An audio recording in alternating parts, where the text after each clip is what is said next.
donc d'être avec vous pour ce numéro de votre émission Avis de la diaspora sur les antennes d'Afro-Web TV. Très heureux encore une fois d'avoir des invités de marque qui nous honorent de leur présence, surtout pour décrypter l'actualité. Vous pouvez nous appeler sur le plus 1 319 462 89 119. Le numéro, vous savez que c'est une émission interactive et nous avons le privilège et l'honneur d'avoir par duplex aujourd'hui des invités de marque qui acceptent notre invitation ou nos invitations le plus souvent sur votre chaîne préférée Afro-Web TV. Monsieur Alphonse Tchehelo Lawson Ngamasadi.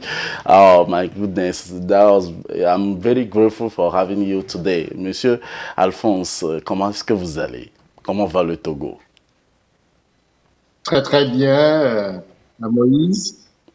Merci pour cette invitation. C'est toujours un plaisir pour moi de partager votre plateau. Je voudrais saluer tous les spectateurs pour leur intérêt pour notre émission. Saluer le professeur qui a bien voulu être sur ce plateau de ses connaissances avec tous les panafricanistes. Et puis, je ne pourrais pas oublier les Togolais qui sont branchés à cette émission.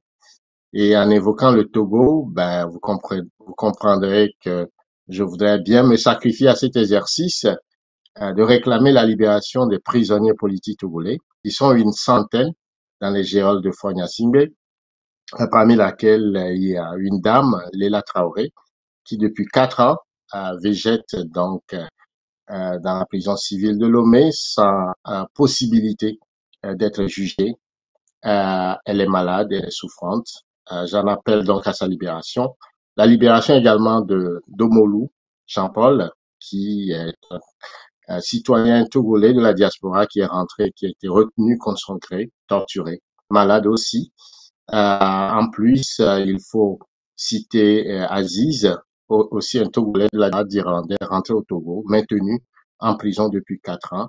Alors, les conditions de ces prisonniers sont exécrables. C'est une violation des droits de l'homme. Ces Togolais meurent en prison et nous réclamons donc leur libération. Et au-delà de ces Togolais qui périssent, qui meurent en prison, il faut avoir une pensée pour la mémoire des 10 000 Togolais morts depuis l'avènement de ce régime dictatorial monarchique qui maintient le Togo dans une prison à ciel ouvert depuis 60 ans. C'est le dernier régime france-africain qui est la plus vieille, la plus féroce d'Afrique après que celui du Gabon est tombé. Donc c'est un appel aux panafricains de soutenir les Togolais dans leur ligne de libération et de souveraineté pour qu'enfin on puisse se débarrasser de ce régime violent qui a envoyé plus de 2 millions de Togolais à l'extérieur et les autres Togolais qui sont au Togo souffrent, c'est la croix et la bannière, un repas principal par jour, difficile à maintenir cette cadence. Et donc, le moment est venu pour que ce régime également tombe. Et c'est un appel aux patriotes militaires de soutenir le peuple togolais pour qu'enfin on puisse tourner la page des 60 ans de dictature militaro-monarchique au Togo. Pour terminer donc ce décor assez, ce panorama assez sombre, moi quand même de lancer un appel à tous les téléspectateurs, à tous les panafricains, de soutenir la chaîne Afro-Web TV, car c'est nous-mêmes qui allons porter ce combat d'ubérisation de la communication, pour qu'enfin la cause togolaise soit entendue. Et c'est pour moi le plaisir de remercier Moïse et toute son équipe et d'appeler à soutenir votre chaîne, qui est une chaîne de qualité qui nous apporte la profondeur en termes d'analyse au niveau de l'actualité politique, mais aussi la sensibilisation, l'information, la qualité de l'information. Donc voilà ce que je veux dire en début de cette émission et encore une fois, merci pour cette invitation. Merci à vous, Monsieur Alphonse Tchehelo Lawson. Je rappelle à tous les téléspectateurs que vous êtes le coordonnateur de la diaspora togolaise. Par duplex, nous avons le privilège d'avoir aussi votre co-débatteur de tous les temps, professeur Pinipini, de nationalité congolaise résident en Europe. Professeur, vous êtes consultant politique. Bonjour, comment va le Congo? Bonjour Moïse, bonjour cher Alphonse. D'abord, je me joins à l'appel lancé la France à l'endroit des autorités togolaises, parce que ça nous fait vraiment très très mal d'apprendre que et de savoir de toute façon que nos espaces de vie, notre terre africaine, est pour nous, pour de nombreux Africains, un espace carcéral. Que les Africains, beaucoup vivent en prison en Afrique et sont des prisonniers dans leur propre pays. Non pas qu'ils soient qu'ils aient commis des délits, mais simplement parce qu'ils ont des voix, disons, dissonantes. Et cela n'est pas acceptable, d'autant que les autorités togolaises semblent se tourner vers le panafricanisme. Ils s'adressent de plus en plus à leurs frères du Niger, du Mali, du Burkina, pour donner des conseils et tout.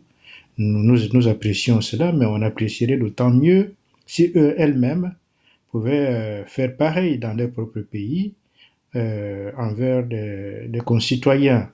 Donc, il faudra que l'espace carcéral togolais soit libéré et que nos frères et sœurs qui sont là puissent retrouver leur mouvement, leur liberté et que le pays puisse aller de l'avant. Parce que quand on incarcère ainsi des personnes qui sont censées travailler pour le pays, on fait reculer le pays. Et nos pays n'ont pas droit à ce moment ici de reculer, devant aller de l'avant parce que les temps sont là, les temps sont des temps très très pressants pour qu'on puisse aller de l'avant. Alors comment voir le Congo? Ben, ce n'est pas mieux qu'au Togo, de toute façon, dans ce sens qu'il y a aussi beaucoup d'incarcération ces derniers temps, même des assassinats politiques au Congo.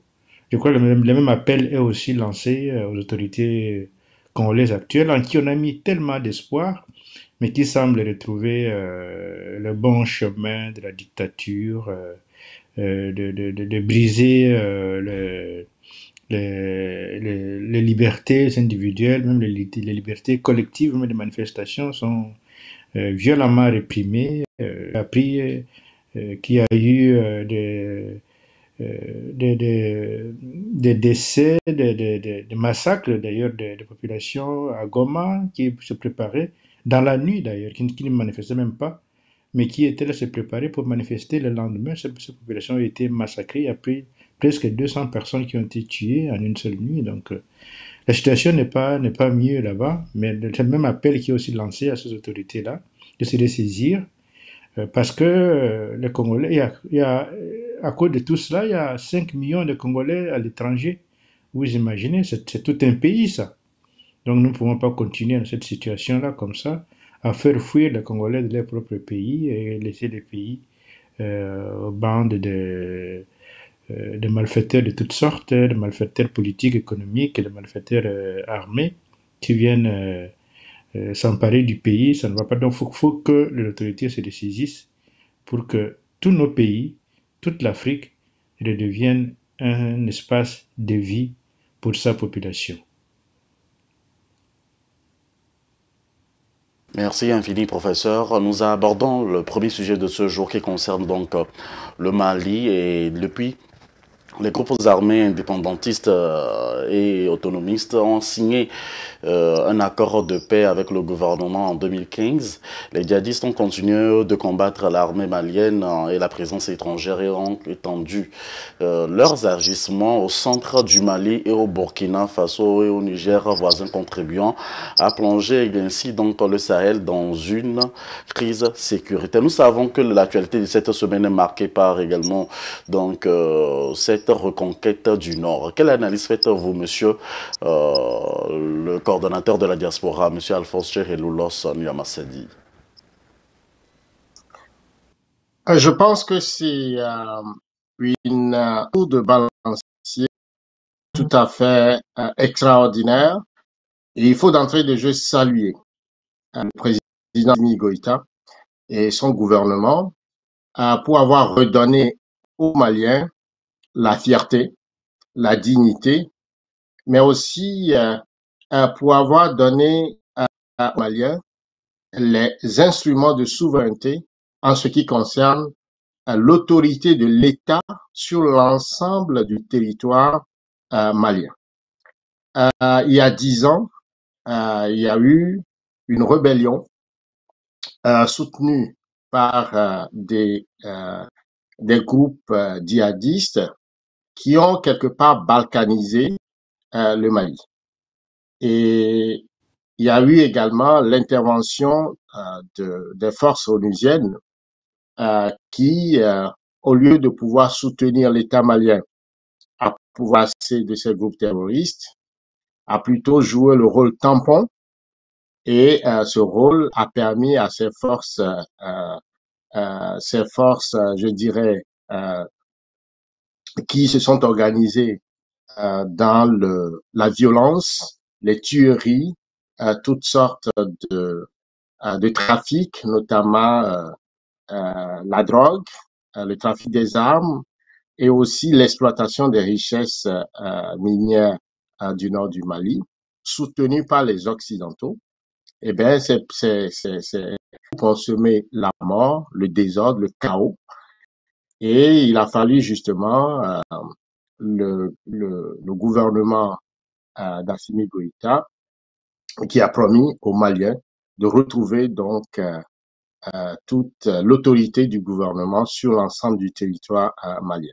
Rappelons également qu'il y a eu une constitution qui a été votée et dans cette constitution, eh ben, les Maliens ont proclamé que le territoire malien est indivisible. C'est un territoire uni et indivisible. De ce point de vue, c'est tout à fait normal que les pouvoirs régaliens qui révèlent, n'est-ce pas, toute la force, tout le déploiement, la montée en puissance des FAMA devrait permettre justement d'avoir le contrôle sur les territoires et assurer la sécurité des Maliens et des biens. Et donc, on est dans cet élan, on est dans ce dispositif, on est dans cette montée en puissance, et donc il est tout à fait normal qu'on ne peut que célébrer ces victoires qui vont se conclure justement par la prise de Kidal. Voilà. Ce qu'il faut aussi dire, c'est que le Mali, qui est un pays, fait partie de la zone, cette zone que la France avait définie en 1957 comme étant un territoire sur lequel l'Assemblée française a voté une loi et cette loi leur donne pouvoir sur ce territoire qui comprend le nord du Mali et donc l'Azawad d'aujourd'hui, le Niger, le Burkina Faso, la Mauritanie, une partie de l'Algérie, bref, tout le Sahel, parce que cette région, comme vous le savez, est une région très, très riche qui comprend donc l'or, le zinc, le titanium, et qui dispose d'un important gisement de nappes phréatiques qui part de la Mauritanie jusqu'en Somalie. Et pour ces raisons, la France a décidé de mettre la main sur cette zone et de créer le chaos, justement la présence des bases militaires. Donc la destruction de la Libye, je dirais, de départ, n'est-ce pas, à ce plan. Et puis quand la Libye a été complètement au nom de la démocratie, alors qu'ils ont créé le chaos, l'enfer au Mali, eh bien, ça a permis aux groupes djihadistes de s'installer dans cette zone.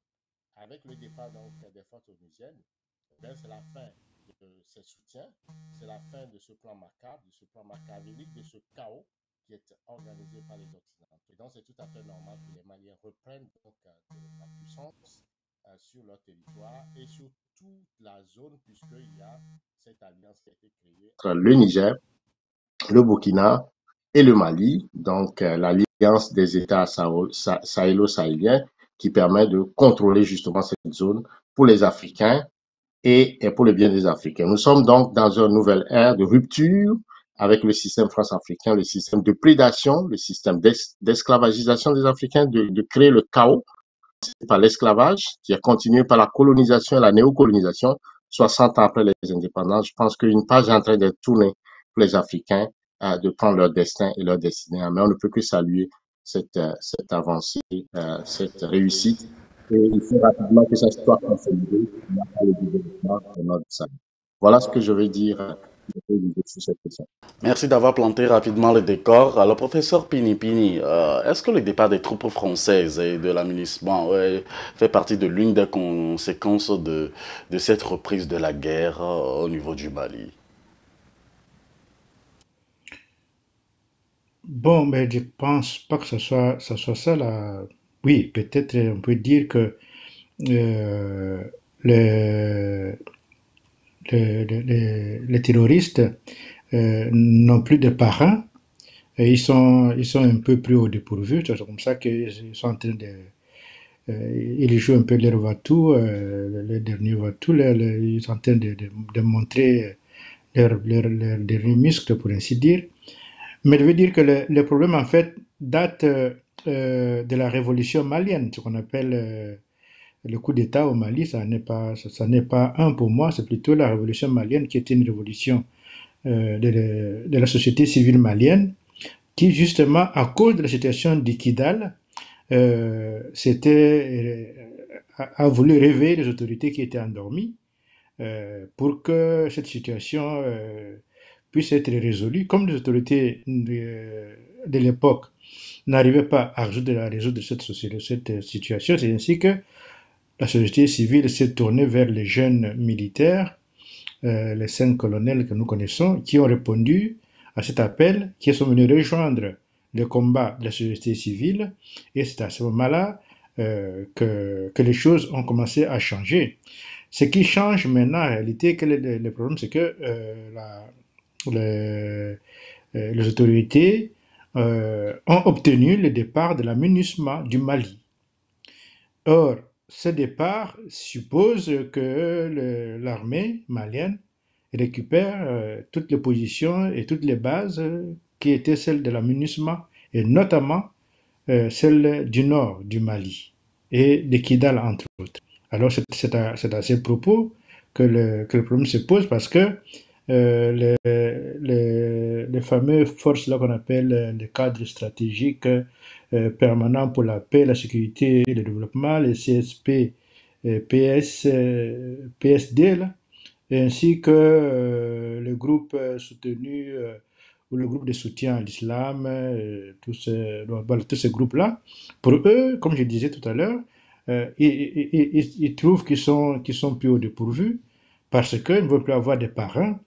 Ces gens-là, ils étaient là pour servir des zones tampons, comme disait Alphonse tout à l'heure, qui leur donnait de l'oxygène pour vivre parce que il y avait des forces qui étaient là qui montraient qu'effectivement leurs revendications étaient des revendications sérieuses. C'est pour cela que la MINUSMA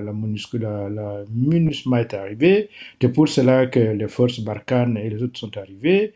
Donc c'était en fait pour dire que ce que vous l'avez fait, ben, nous prenons cela en considération et nous allons nous interposer comme étant des forces tampons. Or, maintenant, les forces, les forces européennes en général, parce qu'il n'y avait pas que forces françaises, il y avait toutes les forces, toute l'Europe était au Mali. Tous les pays européens avaient envoyé des forces au Mali. Ajouté à cela, donc, les forces de l'ONU. C'était, je crois, peut-être, je ne sais pas, 5 000 combattants ou plus qui étaient là dans les Mali, surtout cantonnés au nord du Mali. Maintenant, ils ne sont plus là. Donc, les forces ennemies, comme on le dit à Bamako, les terroristes, euh, elles n'ont plus de soutien.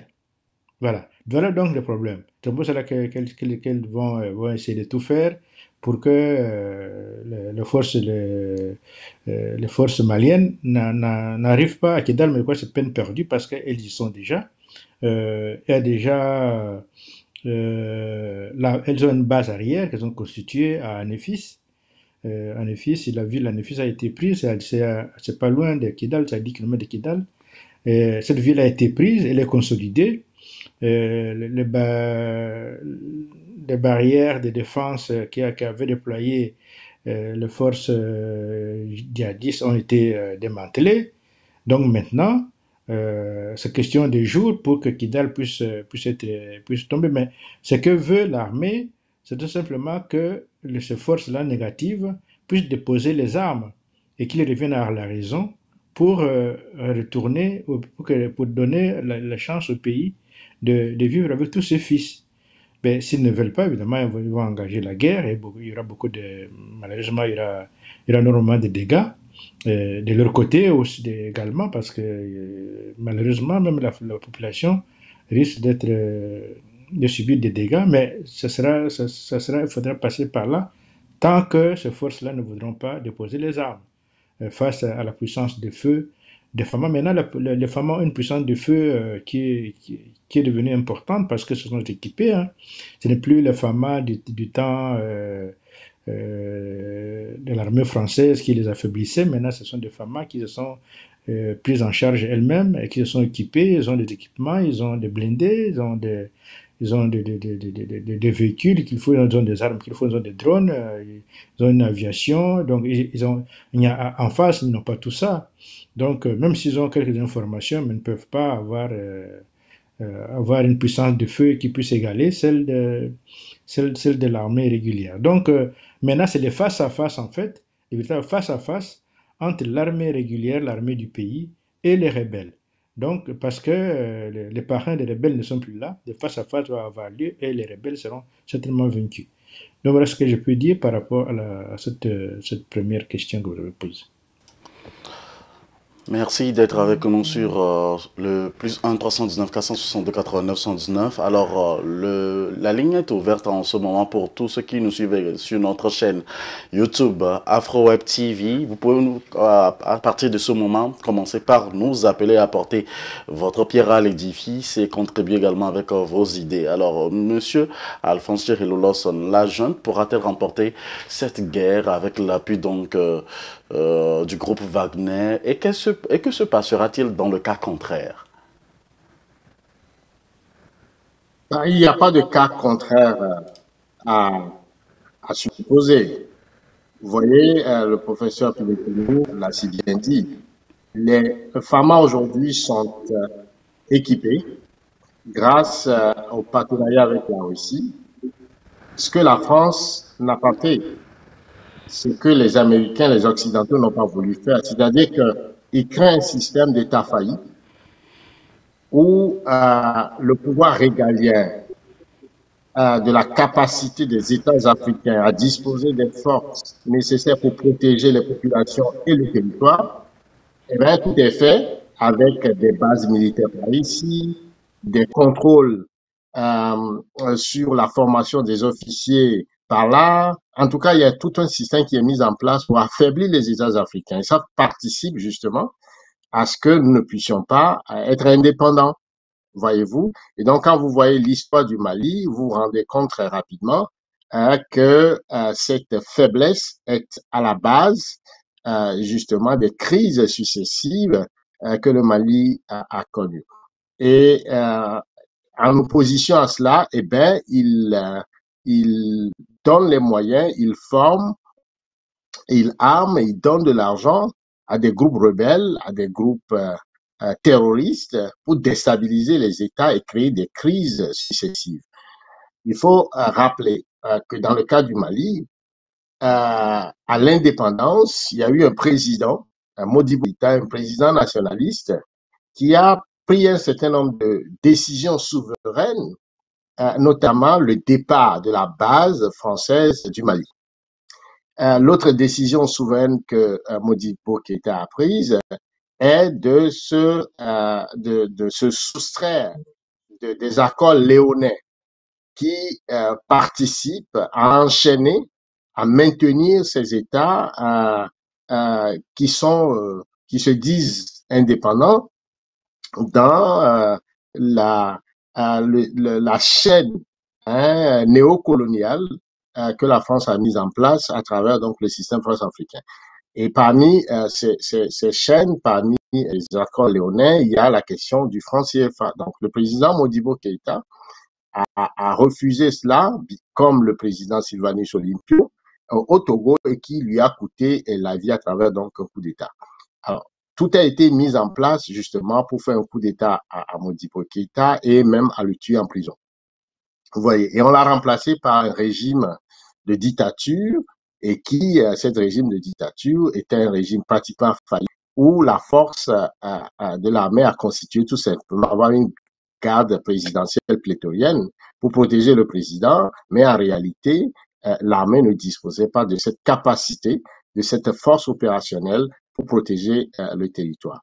Rappelez-vous aussi que 3 années après les indépendances, en 1963, déjà, il y avait une rébellion au nord du Mali avec les Touaregs, le MNLA, qui revendiquait justement l'Azawad. Donc, on ne savait pas vraiment ce que c'est. C'est un conglomérat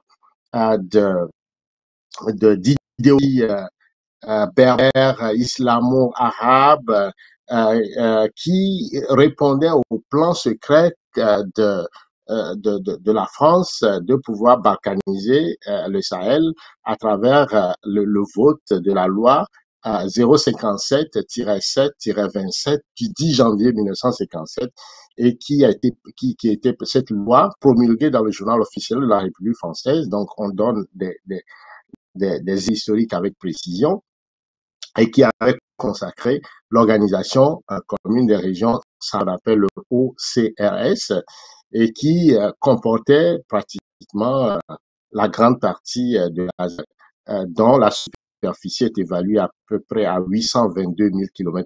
Donc, c'est une balkanisation de fait.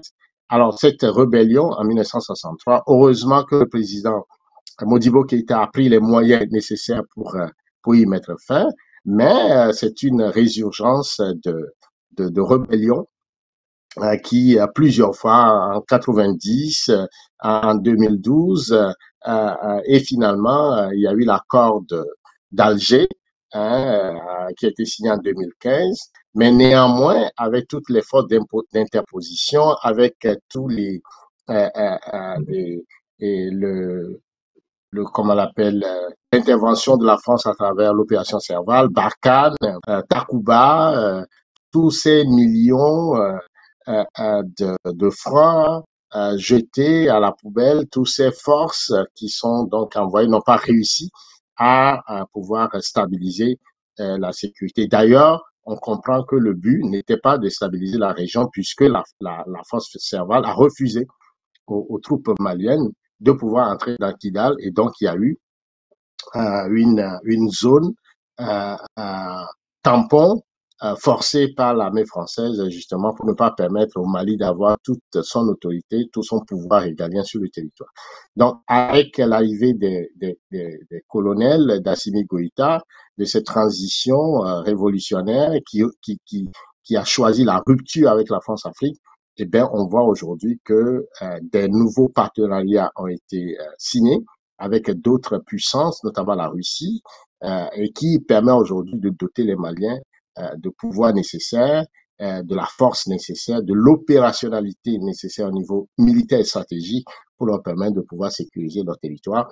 Et au-delà de la sécurisation de leur territoire, d'aller vers le renforcement ou mutualisation des efforts avec d'autres pays pour que toute la région du Sahel puisse être sécurisée et que des projets de développement soient lancés dans le cadre d'exploitation justement des richesses de cette région pour permettre aux Maliens, aux Sahéliens, aux Africains de jouir de leur territoire et de ne plus être mis sous un système esclavagiste néocolonial d'exploit pour l'Europe. Vous savez, en réalité, ce qui se passe au nord du Mali est quelque chose qui, dans le cadre de la géopolitique, est du point de vue des Européens, c'est que le Sahel est vital pour eux.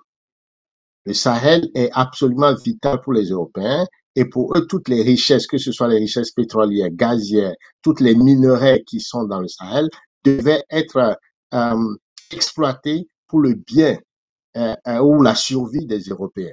Et de ce point de vue, c'est tout à fait logique de les voir s'organiser pour créer le chaos dans cette région et que le chaos profite à l'exploitation pour la survie, n'est-ce pas, de l'homme. Mais malheureusement pour eux, les Africains ne sont plus à cette étape ou à ce niveau. La jeunesse africaine n'a pas suivi la colonisation et donc ils sont décomplexés, ils ont les connaissances, ils ont la science, ils ont l'illumination, l'élévation nécessaire qui a été celui de leurs ancêtres qui ont donné tous les leviers de la civilisation au monde à travers donc la Nubie et l'Égypte antique, qui fait aujourd'hui que avec cette africanité, cette connexion, cet retour à la source, comme l'a expliqué Cheikh Anta Diop, eh bien aujourd'hui les Africains sont en mesure aussi de affirmer leur grandeur, leur dignité, et même aujourd'hui de retrouver toute la force qui est de la leur, parce que, bien évidemment, que la mise en esclavage des Africains au profit du capitalisme mondial qui a commencé au XVIe siècle ne peut plus continuer. Aujourd'hui, il faut rétablir les rapports de force.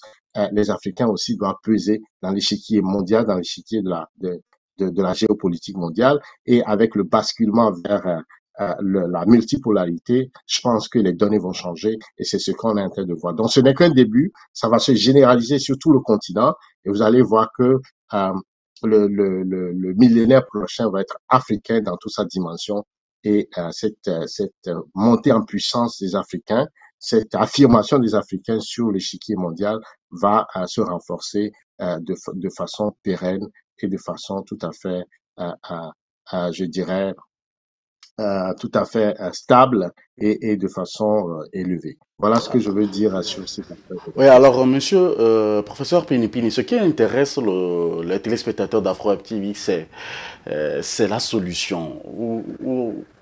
Que proposez-vous en tant qu'intellectuel de la diaspora pour résoudre ce problème aujourd'hui qui prévaut au Mali? Oui, d'abord, je voudrais demander votre permission pour embrayer sur ce que dit sur la brillante intervention d'Alphonse, pour qu'on puisse comprendre d'abord de quoi il s'agit en fait. Parce que ça, c'est important de savoir de quoi il s'agit. Alors, je voudrais donner un bref rappel historique pour que nous puissions comprendre ce qui se passe, qu'est-ce qu'il y a en jeu. Alors, je reviens un peu en arrière pour parler de ce qui s'est passé en 1885 à Berlin, que nous connaissons nous tous. Les Européens, après avoir constaté que les leurs qui sont partis de tous leurs pays de l'Europe sont allés en Amérique, grâce au travail des Africains qu'ils avaient mis en esclavage, sont arrivés à développer d'une façon extraordinaire ces pays qui étaient rien du tout, donc les États-Unis d'Amérique. Ils ont compris que en faisant pareil, ils pouvaient aussi développer leur propre pays, l'Europe, qui était qui était à la traîne par rapport aux États-Unis d'Amérique. Et qu'est-ce qu'ils font maintenant? Il faut donc faire la même chose, donc c'est-à-dire qu'il faudra mettre les Africains également, les faire travailler, les mettre en esclavage, mais pas en Europe, parce qu'ils pouvaient les faire venir des colonnes d'Africains également en Europe, mais ça serait pour produire quoi? Parce qu'en Europe, il n'y a pas de richesse. Donc, vous ramenez des gens pour travailler en Europe, là, vous ramenez des millions et des millions de personnes pour venir travailler en Europe, sans aucune richesse, ça n'aurait rien donné. Donc, c'est comme ça qu'ils ont dit, comme les richesses sont en Afrique, il faut les faire travailler en Afrique et ramener les richesses africaines en Europe. Voilà donc la raison pour laquelle il y a eu ce qu'on appelle la colonisation. Et ils ont visé deux pôles importants, et c'est là où je voudrais arriver, deux pôles importants, donc les bassins du Congo évidemment, mais également les bassins du Niger. Ce qui fait que la situation du Mali est presque un effet miroir avec la situation du Congo, depuis ce temps-là jusqu'à aujourd'hui. Parce que c'est ce qui se passe maintenant. Pour continuer à avoir la même mise sur les bassins du Niger et sur le bassin du Congo, mais il faut déstabiliser ces pays devenus indépendants parce que les Africains devenus indépendants ayant brisé les chaînes d'esclavage, comme ils sont dans leur propre pays, s'ils prennent ces pays en main, mais l'Europe est mal barrée. Donc cette Europe-là ne va plus avoir, ne pourra plus survivre selon leur modèle de survie basé sur l'exploitation et sur des richesses d'autrui. Alors, donc maintenant, il faut continuer à déstabiliser justement ces deux pays pivots que sont le Mali et le Congo. Et alors, ils ont eu des opportunités. En ce qui concerne le Congo, ben, ça a été le génocide qui a eu lieu au Rwanda, c'était du pain béni, pour pouvoir envahir le Congo par ce chemin-là et les déstabiliser complètement. Nous y sommes là jusqu'aujourd'hui. Et alors pour le Mali, ça a été évidemment la destruction de la Libye, ça a été une opportunité pour pouvoir entrer au Mali et s'y installer, déstabiliser ce pays-là. Heureusement pour le Mali, comme j'ai dit tout à l'heure, la société civile s'est levée, la société civile a fait appel aux militaires, les militaires sont arrivés, les militaires ont dit que maintenant, nous, on va briser l'alliance avec les forces du mal, toutes les forces du mal, dont la France et ses alliés, nous allons nous tourner vers la Russie. Pourquoi?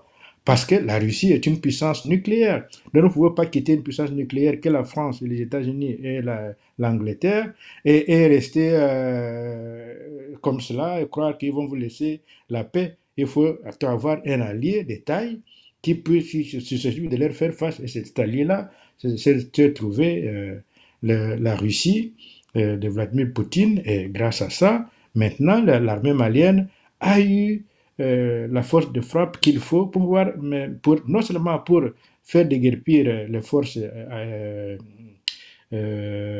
françaises et européennes en général, mais aussi pour faire partir les forces onusiennes et rester en face à face avec les gens avec les gens de la Zawad là, qui veulent faire la partition du pays. Maintenant, alors qu'est-ce qu'il faut faire? Nous avons dit ce qu'il faut faire, c'est que eux, qu'ils puissent revenir à la raison, qu'ils puissent cesser de servir d'argument, de servir à ces forces, aux Européens qui en veulent aux richesses de l'Afrique et qui sont en train de provoquer toutes ces guerres-là, qu'ils puissent se ressaisir, comme nous demandons d'ailleurs depuis longtemps au Congo à Kagame de se ressaisir, la même chose, donc qu'ils puissent se ressaisir et qu'ils puissent revenir à la raison ici au Mali, donc à Kidal, qui déposent les armes et qu'ils reviennent à la raison. Ils vont revenir au pays, ils vont revenir à la maison, et la maison, c'est leur maison. On trouvera des voies et moyens pour que eux, ils réintègrent la maison, leur propre maison. Autrement, mais la guerre, on va aller par la force, et ils seront désarmés par la force. Il n'y aura pas, il n'y a pas deux autres solutions. On ne va quand même pas aller négocier pour que le Mali puisse être divisé en plusieurs petits États. Vous savez que le Mali est très important pour nous parce que quand nous remontons au XIIe siècle, hein, qui était le siècle justement de cette Afrique vivante, de cette Afrique dynamique, mais le Mali joue un grand rôle. Des villes comme Gao, justement, des villes comme Tombouctou, mais ce sont des villes très très importantes. Ce sont des villes où il y a les premières universités africaines, même Tombouctou était la plus grande université au monde à ce moment-là. Comment voulez-vous que cela, qui est notre fille, qui se trouve, qui est notre héritage intrinsèque, puisse être bradé, mis en cause par des gens qui veulent venir mettre le désordre chez nous. Donc cela n'est pas acceptable. Gao, Tombouctou doivent rester absolument maliens parce que c'est notre héritage. Donc là, pour ça, et puis deuxièmement, ben, pour parler de Kidal, mais Kidal ne peut pas ne pas être au Mali. Comment voulez-vous alors, comment est-ce que le Mali pourra être en relation avec l'Algérie ou en relation avec les autres pays, notamment avec la Guinée. Donc, parce que nous sommes, donc le Mali, et en fait l'Afrique, j'ai quand dit nous, c'est-à-dire, moi je m'estime 100% malien, donc Oui. nous sommes obligés Mm. de dire à nos frères Mm. de déposer les armes ou alors d'attendre que nous puissions venir avec notre puissance de feu pour mettre de l'ordre. Nous avons 2 minutes pour terminer ce sujet. Je vous demanderai, puisque la grande question que les intellectuels, sinon les gouvernants et d'autres personnes, lorsque vous faites beaucoup de débats avec eux, se posent, c'est que faites-vous, vous qui êtes à la diaspora? Quelle est la solution que vous vous proposez?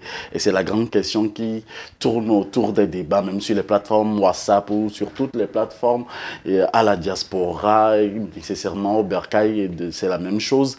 Je vais vous donner 1 minute chacun pour proposer une solution idoine et concrète pour stopper et pour qu'on arrive rapidement à la fin, puisque c'est la paix que nous voulons tous en Afrique. De Monsieur Alphonse Tchehelou Lawson Yamassadi. 1 minute pour proposer une solution pour une crise qui dure depuis une soixantaine d'années. Je pense que ça mérite quand même qu'on puisse On va en revenir dans d'autres numéros de nos élever la émissions barre. quand même, parce que nous avons probablement 4 thématiques à aborder aujourd'hui. Absolument. Absolument. Non, mais je pense que la solution, elle est d'abord sécuritaire. Ensuite, elle est managériale en termes justement de redistribution des richesses et aussi de développement. Voyez. Alors, le premier pas, je pense que c'est ça que le gouvernement malien est en train de faire, sécuriser la région.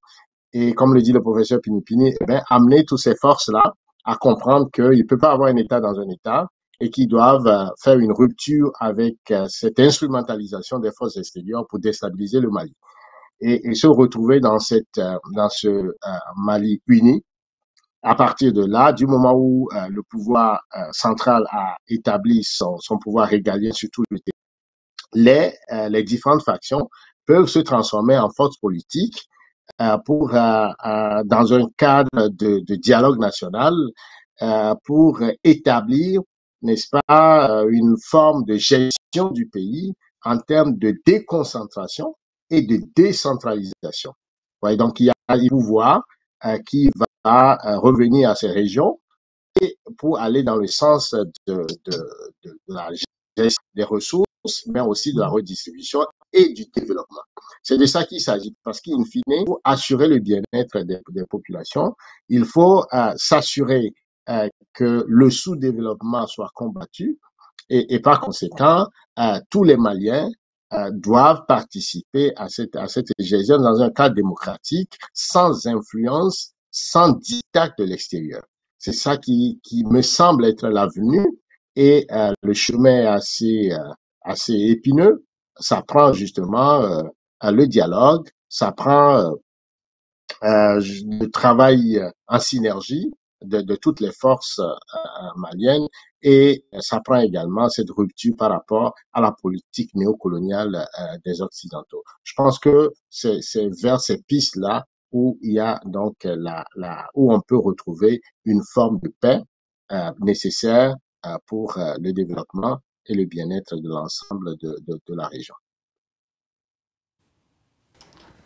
Merci infiniment. Vous avez vraiment été short, j'aime ça, et précis, concis. Alors, professeur Pinipini, 1 minute, s'il vous plaît, pour apporter une solution à la crise. Votre proposition. Oui, mais je crois il a tout dit, hein, il a tout dit Alphonse, mais je crois que pour moi, ce qui reste, c'est ce que doit faire c'est l'armée malienne. Il doit continuer à exercer la pression sur, sur ce groupe-là, les rebelles qui sont à Kidal. Et les services de renseignement doivent même arriver à les identifier pour faire des frappes ciblées afin d'épargner la population civile pour que s'ils ne veulent pas déposer les armes, il faut qu'il y ait des frappes ciblées sur eux, parce qu'on peut pas faire un blocus sur la ville de Kidal, ça c'est exclu. Mais par contre, les actions ciblées sur des positions de ces rebelles-là doivent être envisagées. Et je crois que ces services de renseignement doivent tout mettre en œuvre pour que cela se fasse assez rapidement, parce que ça ne peut pas trop durer. Il y a un délai à cela. Et je crois que si on leur donne d'ici maximum un mois, ils n'arrivent pas, et il faudra absolument qu'on passe à la vitesse supérieure. Voilà. Merci à vous d'être avec nous pour la suite de notre émission Avis de la diaspora. À la fin de cette première partie, nous allons faire juste une pause de 30 secondes et revenir juste après avec nos invités. Je vous propose un condensé de l'actualité des 7 derniers jours. Suivez sur Afro Web TV l'actualité politique.